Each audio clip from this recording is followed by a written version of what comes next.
வணக்கம் நண்பர்களே, நான் உங்கள் அஸ்ட்ரோலான்ஸ். இன்றைய இந்த வீடியோவில் 2026ஆம் ஆண்டு கும்ப ராசிக்காரர்களுக்கு எப்படிப்பட்ட பலன்களை தரப்போகிறது என்பதை விரிவாக பார்க்கப் போகிறோம். ஆண்டின் தொடக்கம் முதலே உங்கள் ராசிநாதன் சனி பகவான் 1ஆம் இடத்தில் ராகுவுடன் மிக நெருக்கமாக பாவத்துவ நிலையில் இணைந்திருக்கிறார். இந்த அமைப்பு பொருளாதார அழுத்தங்கள், மன உளைச்சல்கள், குடும்பத்தில் சிக்கல்கள் உருவாகக்கூடிய சாதகமற்ற நிலையாகும். மேலும் 7.5 சனியின் தாக்கமும் ராகுவின் நெருக்கமான பிடியும் ஒரே நேரத்தில் இருப்பதால் சிலருக்கு நாம் பூமியில் வாழ்கிறோமா அல்லது நரகத்தில் வாழ்கிறோமா என்ற இனம் புரியாத நிலை உருவாகலாம். அன்பான கும்பராசிக்காரர்களே, ஜென்ம சனி 2.5 ஆண்டுகள் என்றாலும் கடைசி 4 ஆண்டுகள் ஜென்ம சனி அனுபவிப்பதைப் போல உங்களுக்கு தோன்றியிருக்கும்.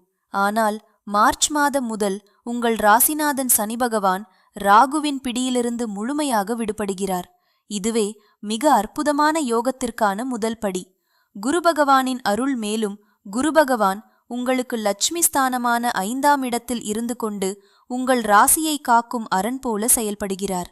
2026ஆம் ஆண்டு ஜூன் 2ஆம் தேதி முதல் குரு பகவான் 5ஆம் இடமான மிதுனத்தில் இருந்து 6ஆம் இடமான கடகத்திற்கு பெயர்ச்சி அடைகிறார். குரு 6இல் மறைந்தாலும் உச்சம் என்ற உன்னத நிலையை அடைகிறார். அது மட்டுமல்ல, உச்சனின் வீட்டில் சனி பகவான் என்ற ஒரு மிகச்சிறந்த ராஜயோக அமைப்பாகும். இதன் பலனாக எந்த சூழ்நிலையையும் தாங்கும் வலிமையான பொருளாதாரம், கடன்களிலிருந்து விடுபடும் வாய்ப்பு, வாழ்க்கையில் நிலைத்தன்மை உங்களுக்கு கிடைக்கப் போகிறது. ஆண்டின் இறுதி மாதங்களான நவம்பர் டிசம்பர் மாதத்தில் குரு பகவான் 7ஆம் இடமான சிம்மத்திற்கு பெயர்ச்சியடைகிறார்.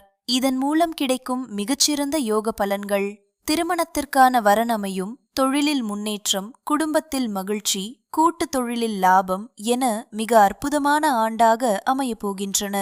மேலும் கும்பராசிக்காரர்களே, கடந்த 4 ஆண்டுகளாகப்பட்ட கஷ்டத்திற்கு ஓய்வு கொடுக்கும் ஆண்டாக அமையப்போகின்றன. மேலும் துல்லியமாக தெரிந்து கொள்ள உங்கள் சுய ஜாதகத்தை முழுமையாக ஆய்வு செய்வது அவசியம்.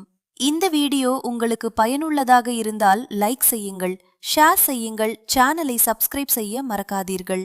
மீண்டும் சந்திப்போம். வாழ்க வளமுடன்.